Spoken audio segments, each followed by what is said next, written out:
apesar da imagem, eu não vou falar sobre Davi e Golias, ok? Mas é uma imagem relacionada àquilo que eu quero falar essa noite. Eu quero contextualizar essa palavra a partir de um desafio que nossa igreja recebeu esta semana, ok? E eu tenho algo para dizer, repito, eu quero contextualizar. Obviamente isso tem a ver com a sua vida pessoal, bem particular, bem íntima, mas isso tem a ver também com a igreja nesse tempo. Talvez nem todo membro da nossa igreja ainda saiba, mas nós estamos mudando de endereço. Em breve, até o final do ano, nós estamos indo para um lugar maior, de 2 andares, né, um espaço maior, ok?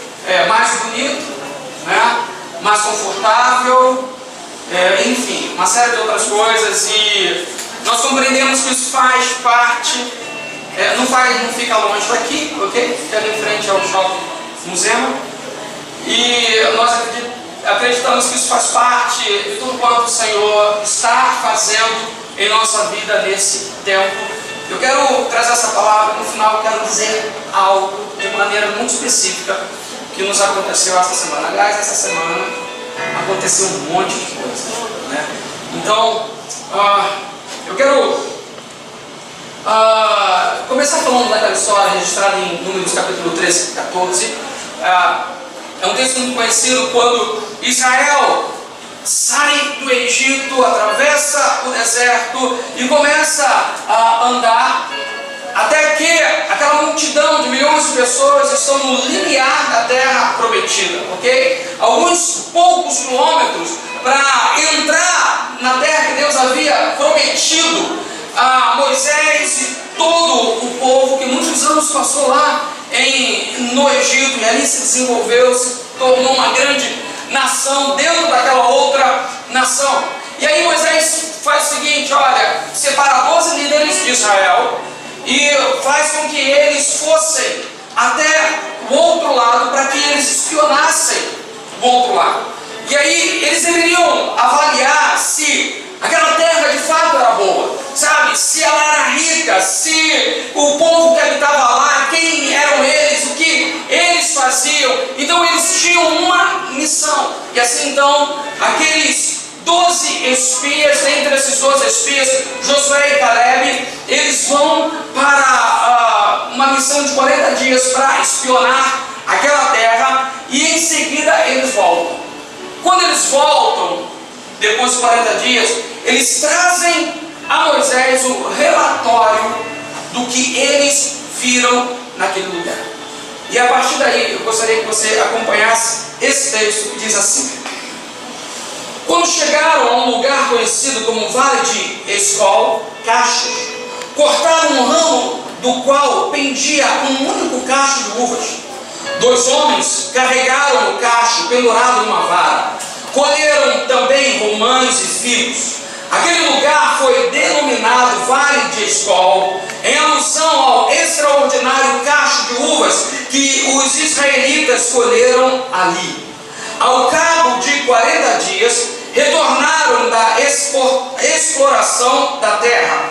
Vieram Moisés, Arão e toda a comunidade de Israel em Cádiz, no deserto de Parã, onde prestaram relatório a eles e a toda a congregação ali reunida, e lhes apresentaram os frutos trazidos da terra. E deram o seguinte depoimento a Moisés: fomos à terra a qual nos enviaste. Na verdade, é terra onde também emana leite e mel. Eis os seus produtos. Contudo, o povo que a habita é poderoso. As cidades são fortificadas, muito grandes. Também vimos ali descendentes de Enac. Os amalequitas vivem em Negueb. Os hititas, os jebuseus, os amorreus habitam a região montanhosa. Os cananeus vivem perto do mar e junto ao Jordão. Então Caleb fez calar o povo reunido diante de Moisés, subamos e herdemo-la, disse ele. Em verdade, temos a capacidade de conquistar essa terra. Entretanto, os homens que o haviam acompanhado reagiram: não podemos marchar contra esse povo, visto que é mais forte que nós. E puseram-se a difamar diante dos filhos de Israel a terra que haviam observado. A terra para a qual fomos em missão de reconhecimento é terra que devora seus habitantes. Todos aqueles que lá vimos são homens de grande estatura. Lá também vimos gigantes, os descendentes de Enaque, diante de quem parecíamos, a nós e a eles, gafanhotos.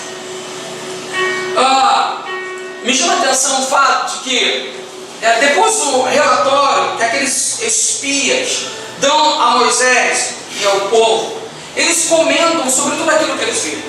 Então eles falam sobre que de fato a terra era boa, era uma terra rica, sabe? Havia sim muitas frutas, havia rios, havia árvores, era possível plantar, colher, era uma cidade, era uma terra fértil e que de fato sim, era tudo aquilo que Deus havia dito para eles.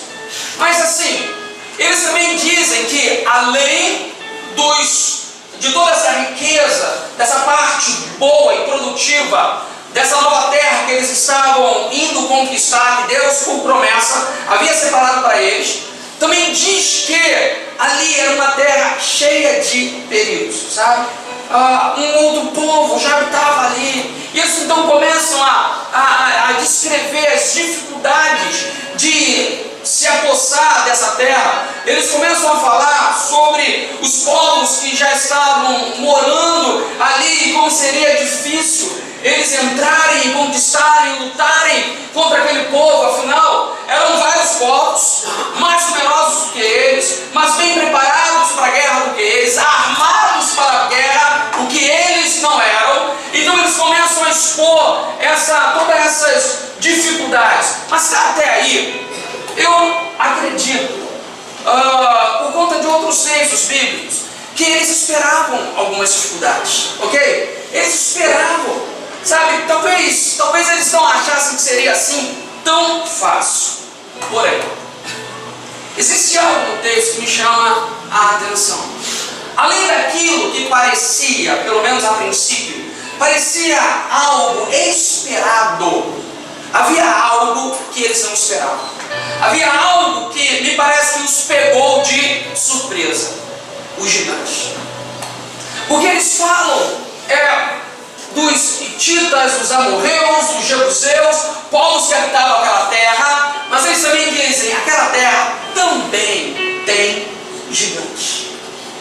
É por isso que essa noite, de uma maneira muito simples, como sempre, eu quero falar sobre o tema: ninguém me falou sobre os gigantes. Sabe? E eu tenho essa sensação muitas vezes. Gente, eu sei que a vida não vai ser brincadeira. Eu sei que o ministério não é brincadeira. Eu sei que a igreja de Jesus não é brincadeira.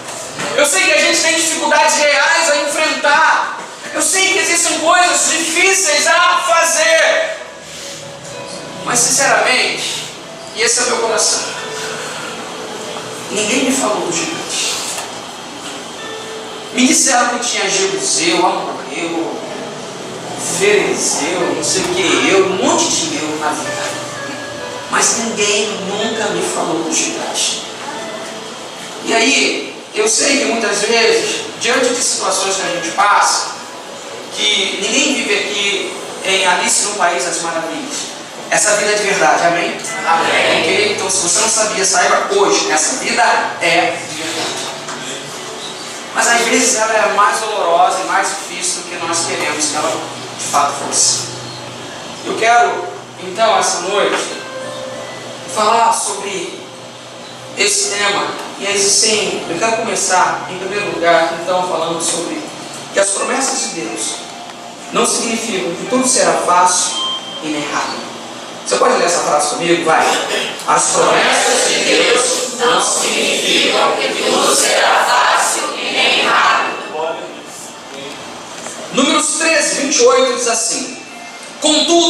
que habita é poderoso. As cidades são fortificadas, muito grandes. Também vimos ali descendentes de Enac. Sabe, aquele povo sai lá do Egito, atravessa o deserto e chega ali aos pés da terra que eles iriam conquistar. E tudo isso havia uma promessa. Sabe, Deus havia dito, nada foi aleatório, nada foi um acidente. Tudo estava dentro de um plano de Deus. Agora, sabe uma coisa? Mesmo com as promessas de Deus, mesmo que tudo aquilo ali fosse a vontade de Deus, eles se deparam com algumas dificuldades que os assustam, são bem maiores do que a capacidade deles de lutar contra aquelas dificuldades. E aí eles têm a promessa, eles têm Deus, eles têm o poder de Deus, mas quem disse que isso deixou as coisas mais simples e mais fáceis? Quem disse que isso deixou as coisas mais rápidas? A verdade é que todos nós, gente, todos nós temos o Espírito Santo, a promessa de Deus, o poder da palavra à nossa disposição. Você pode dizer amém? Amém. Essa é a realidade da sua vida. Mas nem por isso, aquilo que é a promessa de Deus para nós, significa algo simples e fácil. Significa um desafio fácil a ser batido e vencido. Não é porque Deus diz: ei, eu te escolhi, eu tenho algo para fazer na sua vida, sabe, eu vou te tirar daqui, colocar ali, eu vou fazer isso com você. Não significa que isso vai ser simples, e nem significa que isso vai ser de uma semana para outra, de um mês para o outro. Existe um processo e existem dificuldades naturais e outras dificuldades sobrenaturais. Sabe, existem jebuseus, amorreus para serem vencidos, e existem gigantes também para a gente enfrentar. Então, eu acredito que esse é um ponto que muitas vezes nos coloca em desvantagem. Nós não sabemos usar a promessa de Deus, nós não sabemos usar o poder de Deus. Como assim? Eu fico impressionado às vezes, eu vejo muita gente que nunca colocou o pé dentro de uma igreja, nunca ouviu mensagens, nunca adorou, nunca fechou os olhos para orar. Pessoas que dizem categoricamente que não creem em Deus, mas elas estão conquistando, elas estão rompendo, está entendendo? Elas estão vencendo. Sabe por quê? Porque elas entendem o seguinte: se eu não fizer, ninguém faz. Elas dão tudo de si, elas se empenham e gastam o máximo da sua energia, da sua criatividade, da sua força, e partem para cima e conquistam. E nós somos o povo de Deus, o povo das promessas, o povo do poder de Deus, o povo dos dons espirituais. Isso. A nossa ideia é mais ou menos o seguinte: não, Deus vai fazer. Quando Deus quiser, Ele vai fazer. Na hora que Deus permitir, Ele vai fazer. E aí, a gente simplesmente cruza os braços e acha que de fato as coisas vão acontecer naturalmente e só. E acabamos perdendo oportunidades, acabamos perdendo aquilo que Deus tem planejado para nós, porque simplesmente entendemos mal as coisas. Portanto, querido, sabe, aquele povo precisava saber disso. Nós precisamos saber disso em nome de Jesus. Que as promessas de Deus não significam que tudo será fácil e nem rápido. Mas em nome de Jesus, existe uma palavra de Deus sobre a nossa vida. Você pode dizer amém? Amém. Existe um poder de Deus liberado sobre nós. Nós temos as Escrituras, nós temos o Espírito Santo, nós temos os dons espirituais. Querido, nós temos o que os outros não têm. Nós temos os recursos, o amparo, o poder que os outros não têm. Mas isso não significa que também nós não precisamos das outras coisas. Do empenho, da energia, do trabalho, do esforço. Portanto, a gente não pode perder aquilo que o Senhor tem para nós, por entendermos mal o que Deus e como Deus quer fazer em nossa vida. Então eu quero te dizer em nome de Jesus, que você tem a promessa de Deus e o poder de Deus. Você pode dizer amém? Amém. Mas não significa que vai ser fácil e nem rápido. Existe uma segunda coisa que eu quero dizer para você, que tem a ver com como vencer as dificuldades e os gigantes. Eu preferi separar isso, as dificuldades e os gigantes, porque, repito, a minha impressão é exatamente isso que impactou aquele pessoal. Sabe, eles acreditavam em uma nação inimiga lá, mas se surpreenderam com os gigantes. Eles acreditavam então, assim como nós temos dificuldades naturais a enfrentar, mas nós também temos dificuldades sobrenaturais a enfrentar. Nós temos dificuldades normais a enfrentar, mas também temos dificuldades além do normal para enfrentar. Nós temos coisas simples a vencer, mas também temos coisas complexas a vencer. Nós temos algumas dificuldades, sabe, que tem a ver com todo mundo, mas existem coisas extras que vão aparecer diante de nós e vão nos surpreender, assim como os gigantes surpreenderam aquele povo. Portanto, gente, a gente precisa entender como vencer as dificuldades, que do ponto de vista, a gente pode dizer que está no nível do natural, mas como vencer os gigantes, que são as surpresas que a gente pode se deparar no dia a dia. De maneira muito simples, baseado em Números 13:14. Eu quero dividir 4 coisas com você. Em primeiro lugar, compare e avalie o que será melhor.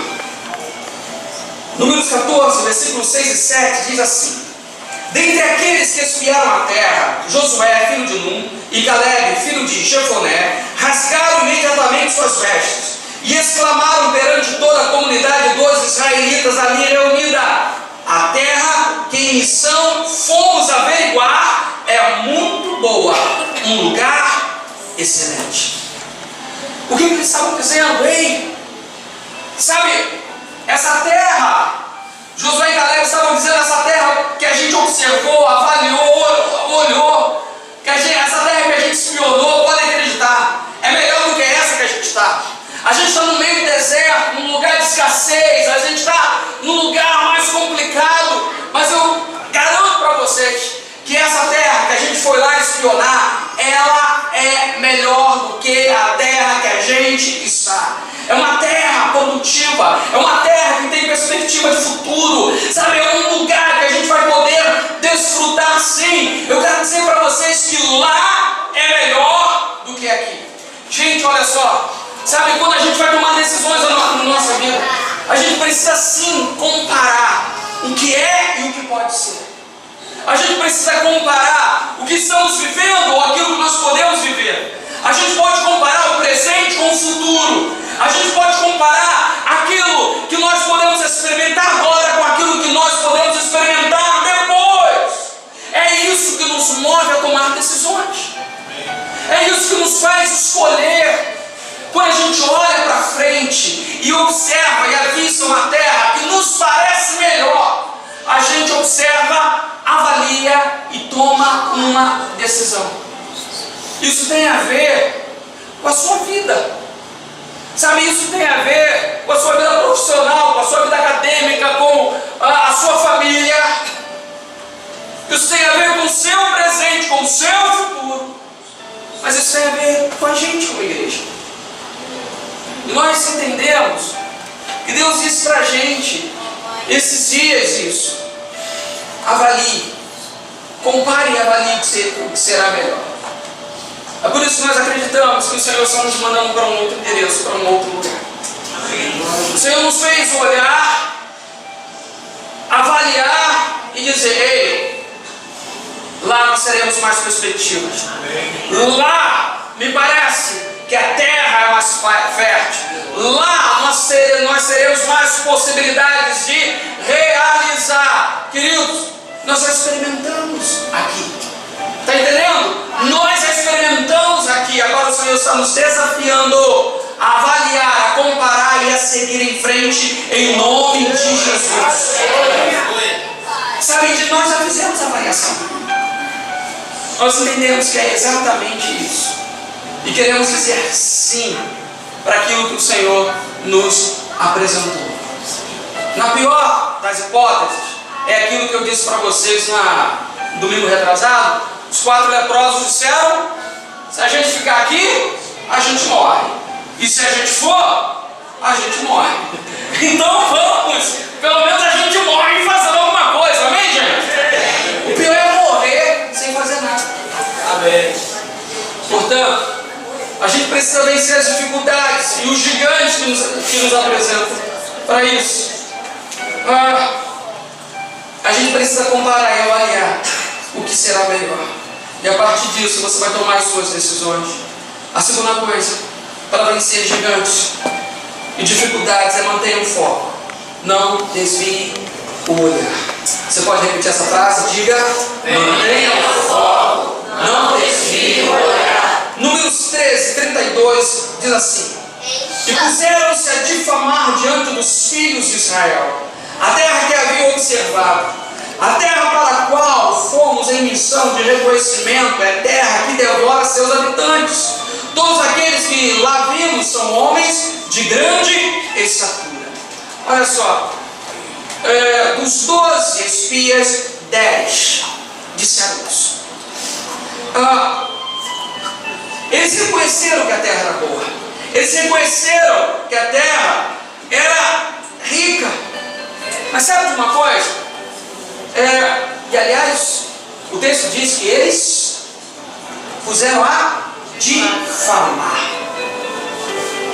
A palavra difamar vem de fama. Então assim, as pessoas, elas têm uma fama baseado naquilo que fizeram, naquilo que são.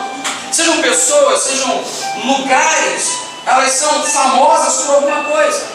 Algumas pessoas são famosas pela inteligência, outras pessoas são famosas porque se comunicam muito bem, outros porque jogam futebol muito bem, outros porque são ótimos políticos. Não, isso aí não, né? Não, porque são políticos muito ruins, e por aí vai. Mas assim, cada pessoa se torna famosa por conta de uma habilidade. Sabe, um local, por exemplo, a gente conhece um local famoso pelas praias, um local famoso pela natureza. É assim que funciona. Quando aqueles homens foram lá, eles entenderam, e aquela foi a marca característica daquele lugar. Sim, aquele lugar tem uma característica muito forte. É um lugar rico. Essa foi a fama daquele lugar. Só que eles dizem que eles difamaram. Di é um prefixo que significa dois ou duas. Difamar é dar uma outra fama, uma segunda fama a alguém ou alguma coisa. Então eles disseram assim: sim, o lugar é rico, porém tem gigante, tem povos inimigos, e eles devoram os seus habitantes. Tem dificuldade, a gente nunca vai conseguir. Gente, presta atenção nisso. Sabe, às vezes a gente acaba difamando aquilo que Deus nos deu. A gente não ignora os benefícios, os aspectos positivos daquilo que nós temos, daquilo que nós já experimentamos, mas a gente acaba, além daquilo que é bom, a gente acaba valorizando demais aquilo que é ruim. Então a gente dá uma segunda fama, a gente difama o que Deus nos deu. Sabe, quem é casado aqui, diga amém. Amém. Nossas esposas e maridos têm uma fama, amém? Amém. Ok, a pessoa ficou com medo de... Esposa e marido têm uma fama, amém? Amém. Não difame. Você está entendendo? Não difame. Não dê uma segunda fama ao seu marido ou sua esposa.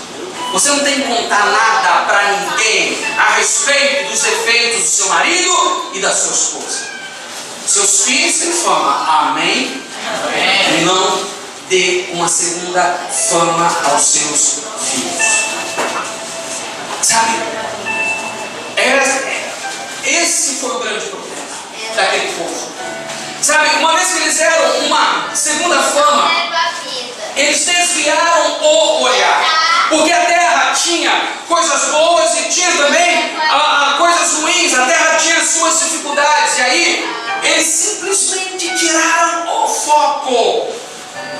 Eles desviaram o olhar e se fixaram naquilo que era negativo.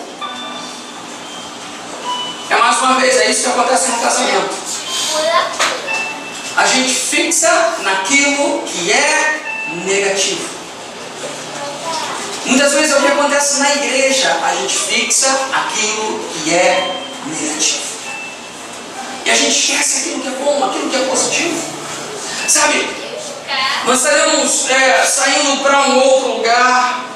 E, queridos, a gente vai encontrar coisas boas e coisas ruins.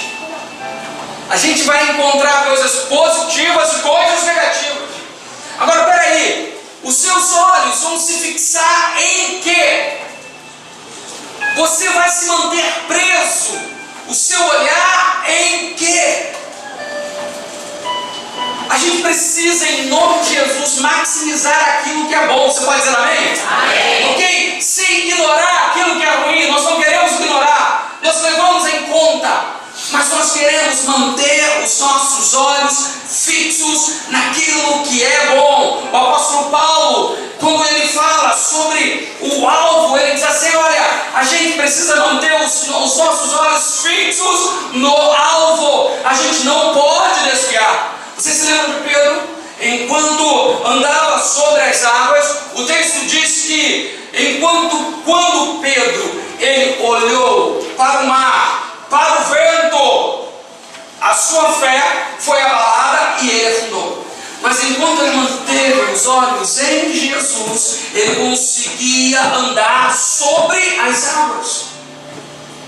O nosso problema é que a gente tira o olhar, gente. A gente tira o olhar de onde deve, de onde não deveria, para colocar onde não deve. Sabe, o Senhor nos chama. A gente vai viver milagres em nome de Jesus. Você pode dizer amém? A gente vai viver milagres. A gente vai desfrutar das bênçãos do Senhor. A gente vai, sabe, desfrutar das suas promessas. Mas quando você puser os pés,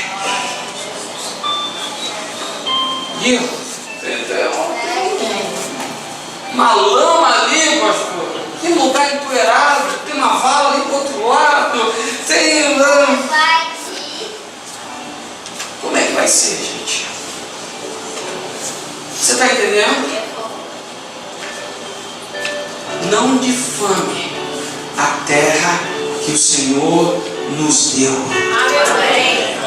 Não difame a terra, porque é dela, que é nela que nós vamos plantar e nós vamos colher. É nela que o Senhor se revelará a nós. É nela que o Senhor agirá em nosso favor. É nela que o Senhor fará maravilhas entre nós, em nome de Jesus. A terceira coisa que eu quero compartilhar com vocês é: use sempre uma linguagem de fé. Você pode dizer isso, pai? Use sempre uma linguagem de fé. Eu fico impressionado com Caleb. Caleb realmente era um homem de fé. É impressionante algumas coisas que ele diz ao longo da história. Números 13, versículo 30, diz assim: então Caleb fez calar o povo, reunidos e andemos lá, disse ele: em verdade temos a capacidade de conquistar essa terra. Enquanto todo mundo estava dizendo que não vai dar, todo mundo estava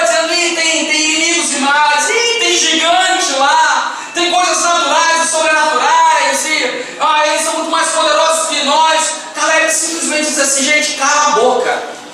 Aliás, é uma palavra profética para você dizer para quem está ao teu lado. Diga assim para o teu irmão, tua irmã, cala a boca, vai.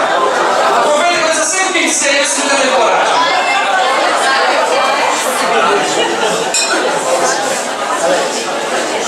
Cala a boca. E aí, sabe o que acontece? O cara simplesmente diz: a gente pode. A gente vai conquistar. Sabe? Ninguém está dizendo que vai ser fácil nem rápido. Mas a gente vai conquistar. Em seguida, Números 14, verso 9, olha só. Somente não sejam rebeldes contra o Senhor. E não tenham medo do povo da terra. Porque nós os devoraremos como se fossem pão. A proteção deles se foi. Mas o Senhor está conosco, não tenham medo deles. Cara, ó, depois desse discurso, era para a igreja aplaudir de pé. Sabe o que acontece aqui? Logo em seguida, os caras queriam matar Josué e Caleb. Dá para entender? O cara veio com um discurso motivacional, encorajador, de fé. Aí o pessoal quer matar eles. Agora me chama a atenção, sabe, essa postura de Caleb, quando diz assim: olha, a gente vai devorar aquele povo lá como se eles fossem pão. É assim que a gente vai fazer. Deus diz, Caleb disse: olha, Deus tirou a proteção deles, eles estão descobertos, essa é a nossa hora, não tenham medo deles. Me impressiona o fato de que Josué e Caleb viu exatamente a mesma coisa que os outros 10 espias viram. Josué e Caleb viram exatamente as mesmas coisas que os outros 10 espias viram. Era a mesma coisa. O que eles viram ou ouviram era igual. Eles presenciaram tudo, experimentaram exatamente a mesma coisa. Porém, a atitude era diferente. A decisão que eles tomaram foi exatamente oposta. Alguns, 2, Josué e Caleb decidiram crer, e os outros 10 decidiram não crer. Deixa eu dizer uma coisa. Sabe, a gente expressa com a boca o que a gente sente com o interior, não é isso? Então, assim, frequentemente a gente fala de acordo com aquilo que a gente está sentindo. Então, geralmente, se a gente está muito empolgado, muito feliz, a gente expressa alguma coisa em harmonia com esse conteúdo. Quando a gente, ou às vezes está nervoso, está triste, a gente fala de acordo com esse conteúdo, ok?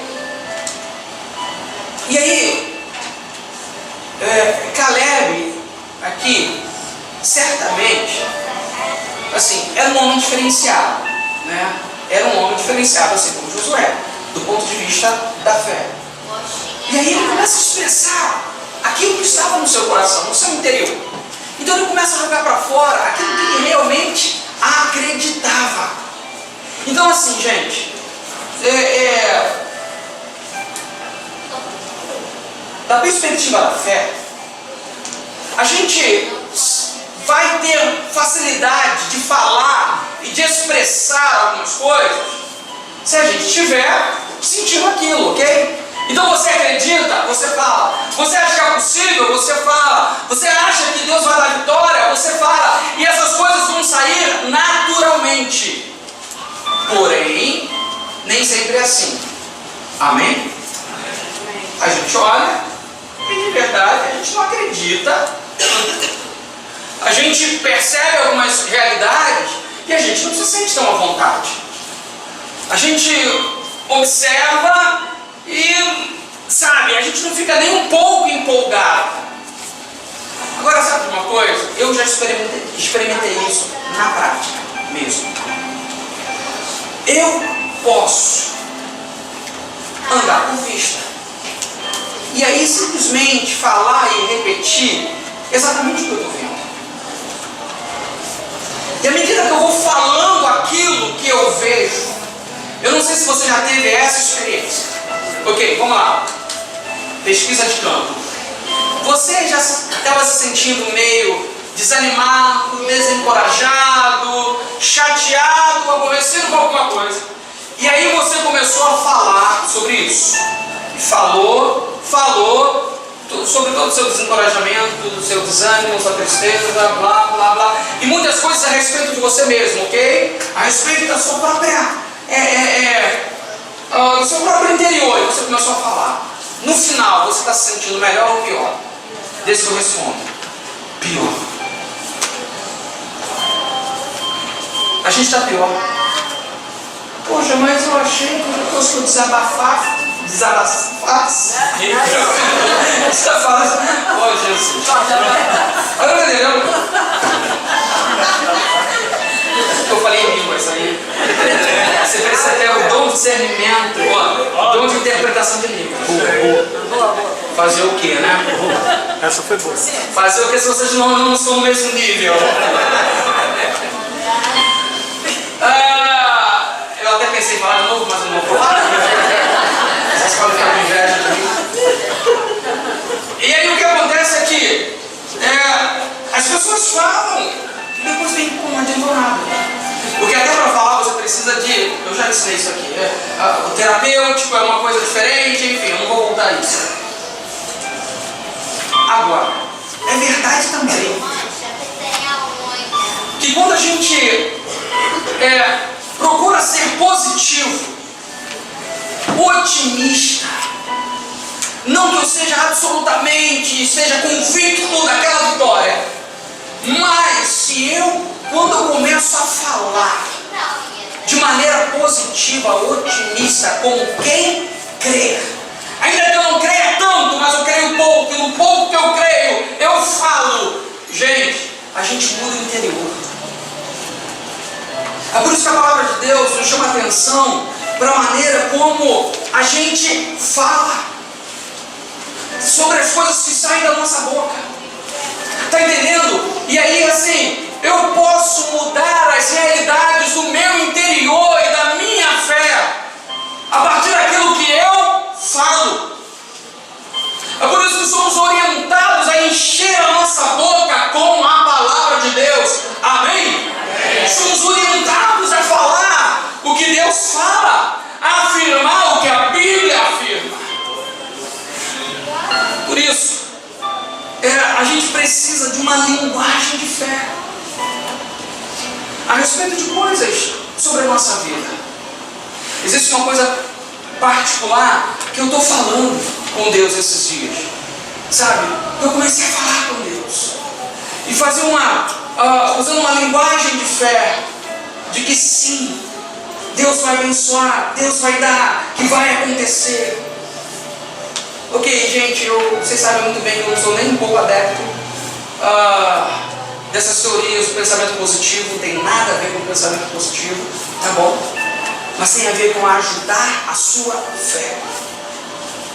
Você pode expressar de maneira que você não entre em conflito com a sua própria fé, mas que a gente esteja em harmonia, e nessa harmonia a gente fortaleça o coração, e dessa força no interior a gente vai ver Deus operando maravilhas em nome de Jesus.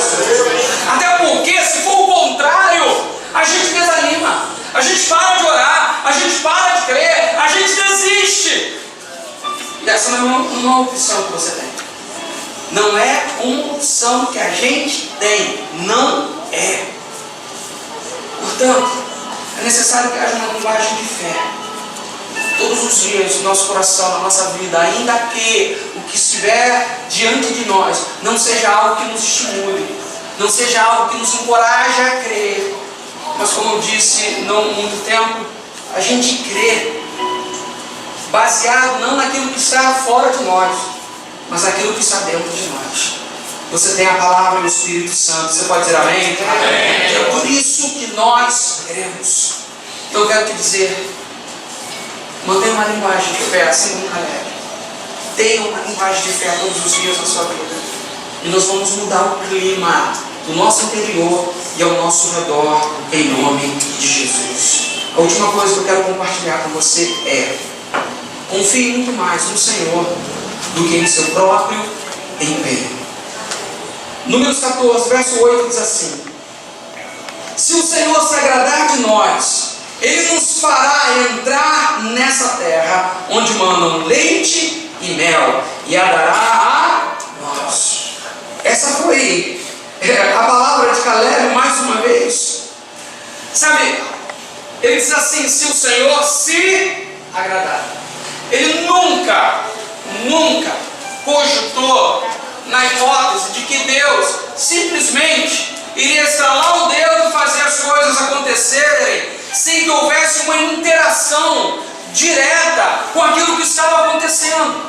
E muitas vezes a gente quer simplesmente essa ação mega sobrenatural de Deus, descartando as exigências que nós temos, que o Senhor nos dá, de interagir com as coisas.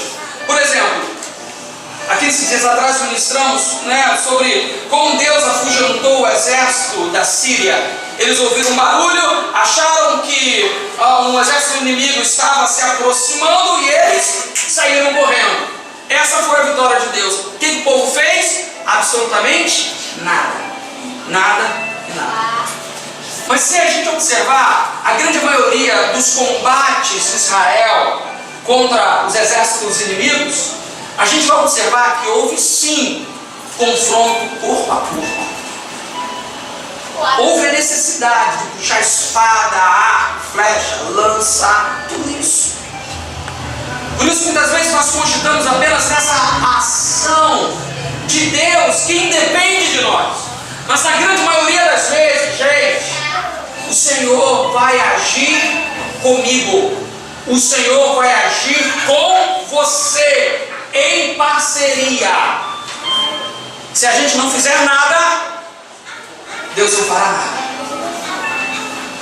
Deus diz: pode ir, que eu vou com você. É isso na maioria das vezes que Deus nos faz entender.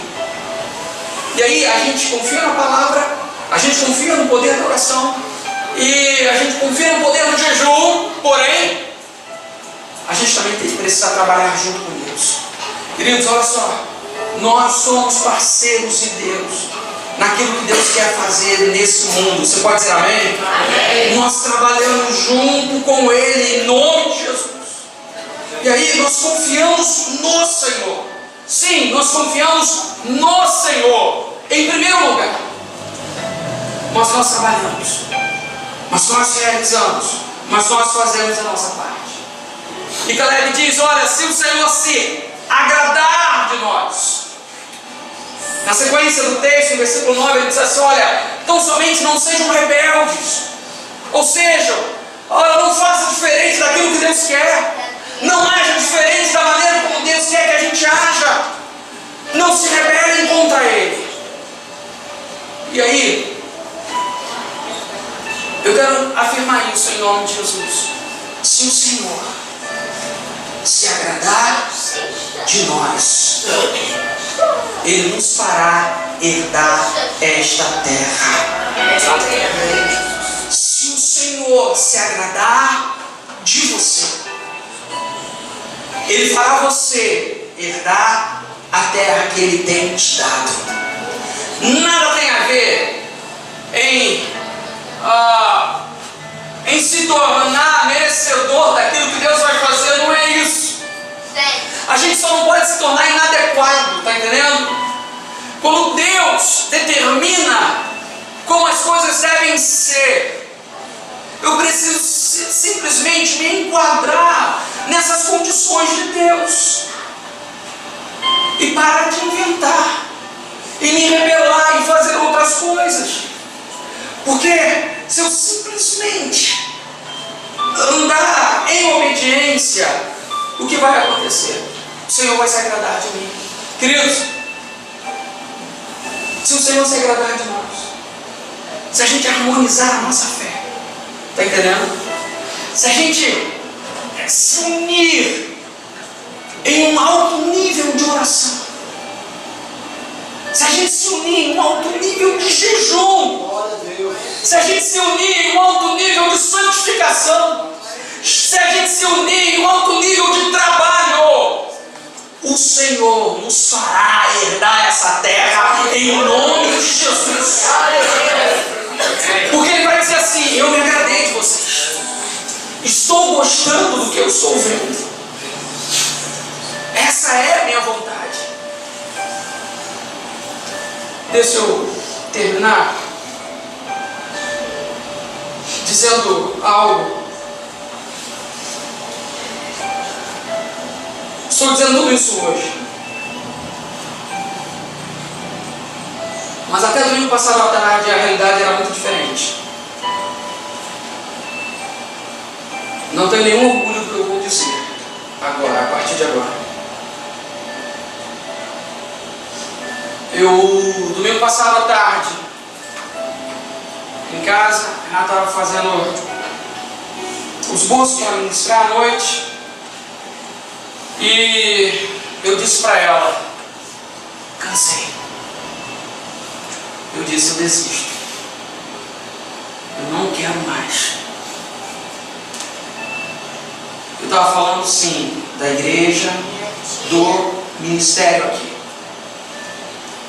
Disse: são muito antes daqui, são pelo menos 5 anos da minha vida, sabe, de muita luta e de muita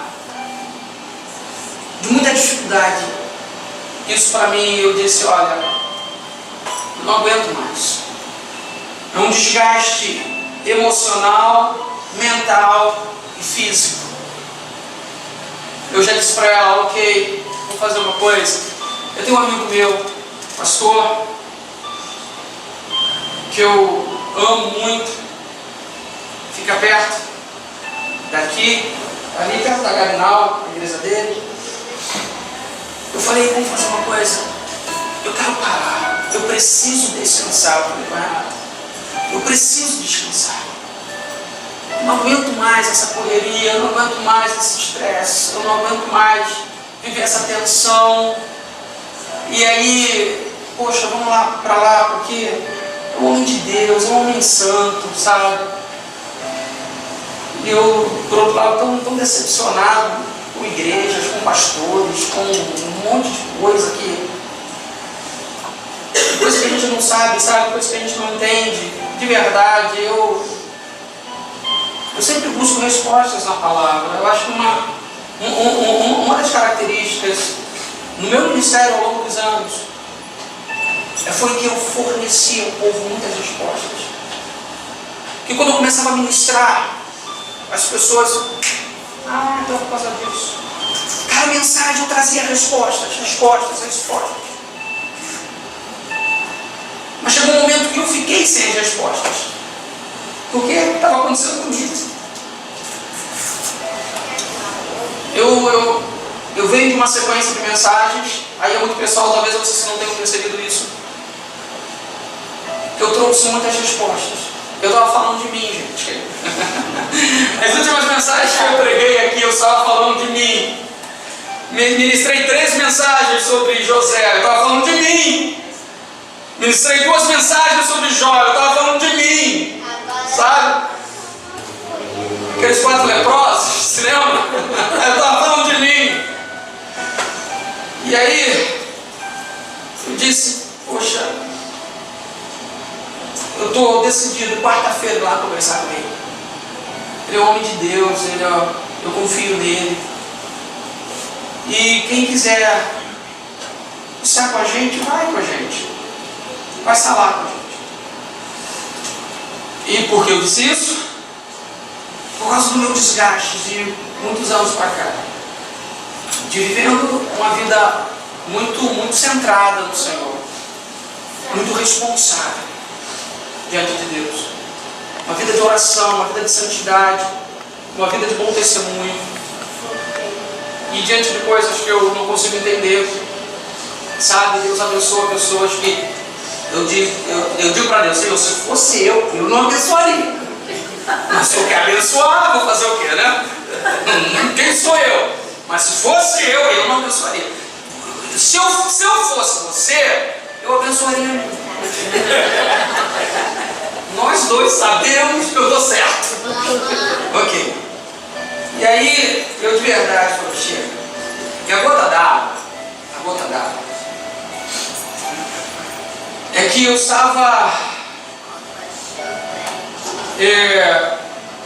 desde março, eu não conseguia mais pagar a escola das minhas filhas. Eu fiz uma dívida na escola, são 3 filhas, tá, gente? Quem não sabe, eu tenho 3 filhos.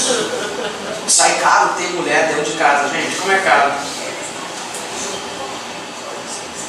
Eu fiz uma dívida de 19 mil reais. Impagável. Fui na escola e aí tentei negociar e a negociação foi: beleza, ou você paga tudo à vista, ou, eu também ri também. Ou você paga tudo à vista, ou você parcela até dezembro. Aí eu disse assim, mas peraí, me parece incoerente esse negócio, porque se eu não paguei até agora, é porque eu não podia pagar. Como eu vou pagar tudo de uma vez agora? A mulher não gostou, né? Aí falou, meu senhor, aqui não tem ninguém incoerente.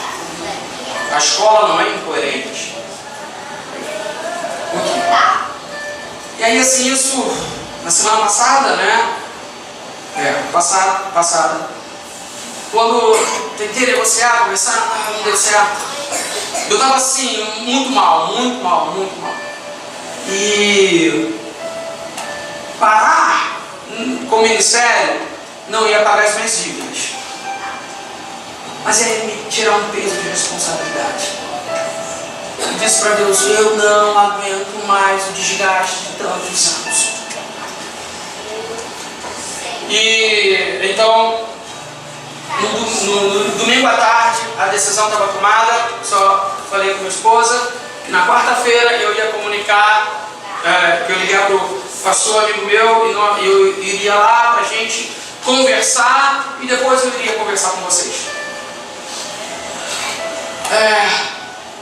Quando eu acordei, e assim, primeiro eu acordei às 4 da manhã de segunda-feira, cabeça a mil, não sabia o que eu faço.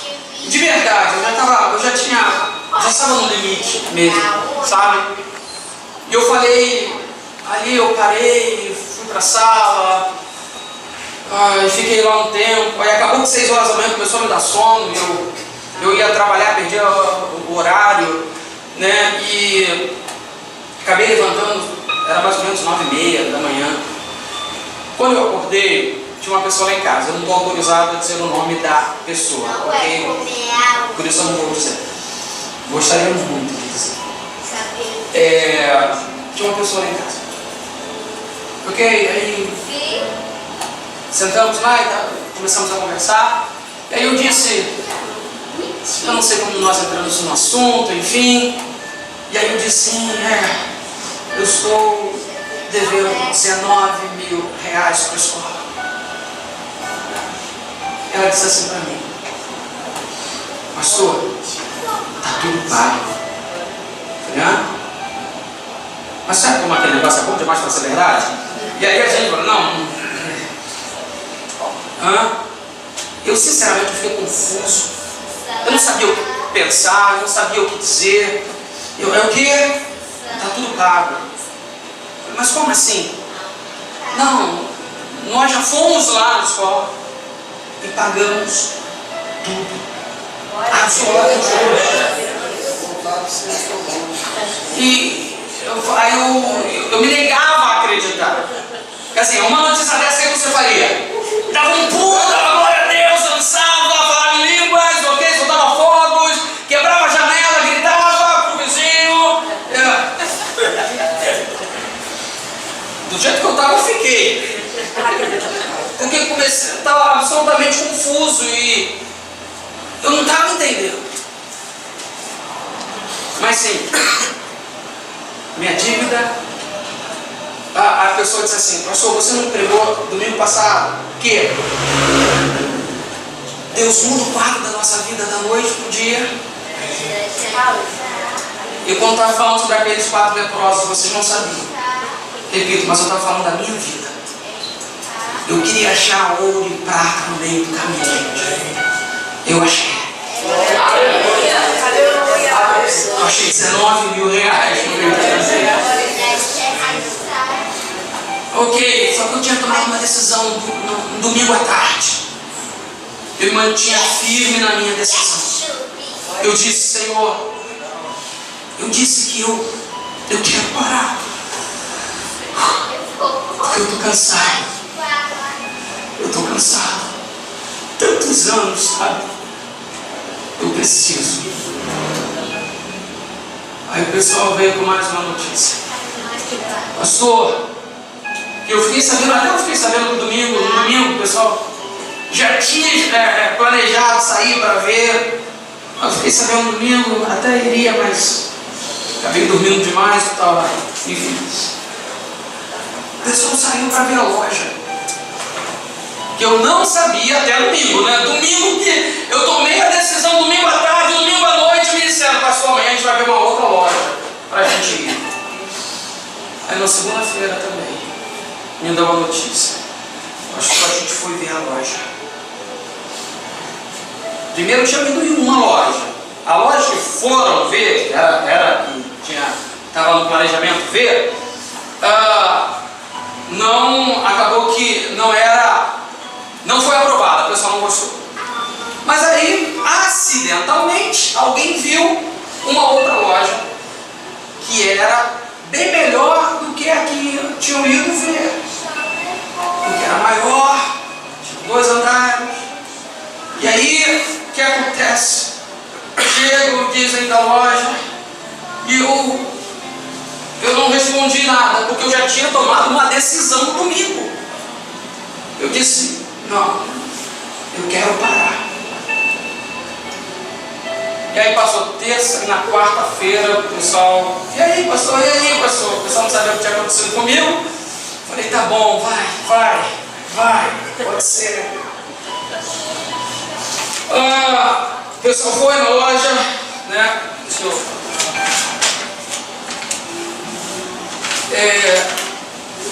enfim, na sexta-feira nós assinamos o contrato da nova loja. O contrato está aqui. A chave da loja já está aqui.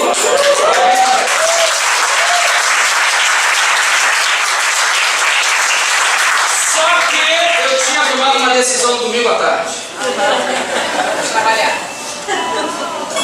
E aí, falei, Senhor, a gente vai entrar lá, tem que fazer obra, gente, porque está no caixa. Não tem piso, tem que rebaixar, colocar fiação de iluminação, energia elétrica, tudo precisa de dinheiro. Aí, Senhor, não dá ainda aí, sinceramente, gente. Aliás, nós tínhamos no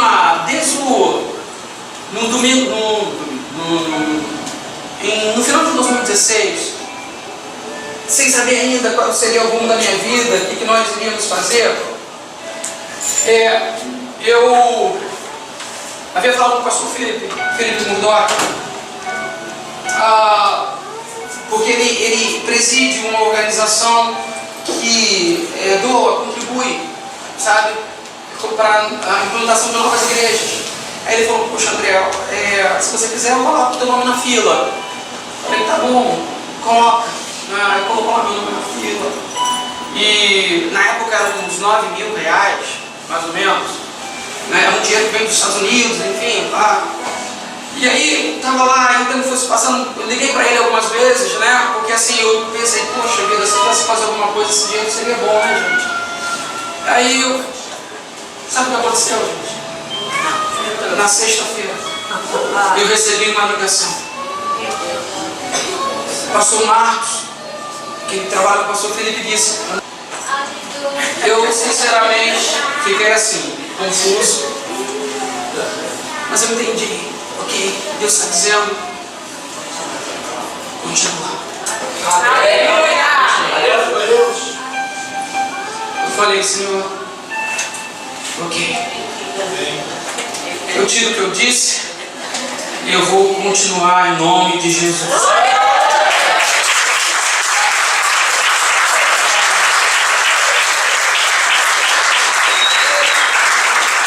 Então, para os próximos dias, nós vamos começar a obra na loja.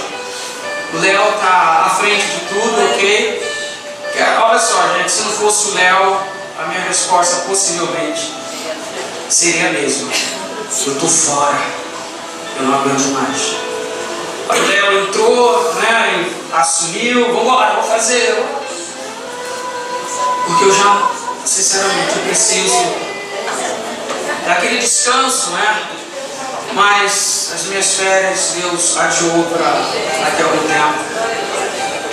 Mas com tudo isso, o Senhor estava dizendo o que Caleb disse. O Senhor está conosco. O Senhor está conosco. Sabe, ele sinalizou dizendo: é o que eu quero, continua, e em nome de Jesus, querido. Eu de verdade acredito que nós vamos viver um tempo da graça do Senhor sobre a nossa vida. Sabe, quando ministrei sobre Jó, você se lembra que eu disse que Deus tirou a cerca de Jó, Jó capítulo 1, e Deus retirou as bênçãos de Jó, ok? Deus voltou a colocar a cerca, e Deus colocou novamente as suas bênçãos sobre nós. Agora, em nome de Jesus, já estou até pedindo um carro novo ao Senhor. Agora faz completo, não deixa nada pela metade. Agora manda ver que eu estou afim, ok? Portanto, querido, em nome de Jesus, nós queremos muito que você seja parte disso tudo. Queremos que você esteja conosco, porque o Senhor está conosco. Ele já sinalizou, Ele já fez, Ele já mudou a minha decisão, Ele já sinalizou de fato o que Ele quer. Então nós vamos continuar. Não vai ser fácil, não vai ser rápido, mas nós temos as promessas de Deus sobre nós. Em nome de Jesus, o que nós temos a oferecer é... Aqueles que me conhecem há mais tempo,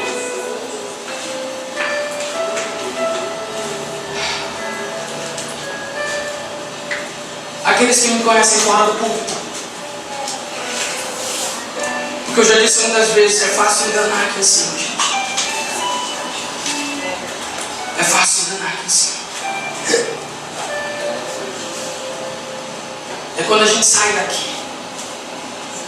Aqueles que me conhecem fora daqui, pode perguntar a essas pessoas quem eu sou, sabe? E quem é a pastora Renata.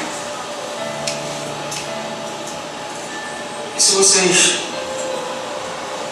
assumirem nós de verdade, sabe? O que nós prometemos é uma vida íntegra, uma vida de oração, uma vida de cobertura espiritual, uma vida lhes ajudando a crescer espiritualmente, a compreender a vontade de Deus sobre suas vidas. E acreditamos de verdade que o Senhor fará grandes coisas em nome de Jesus.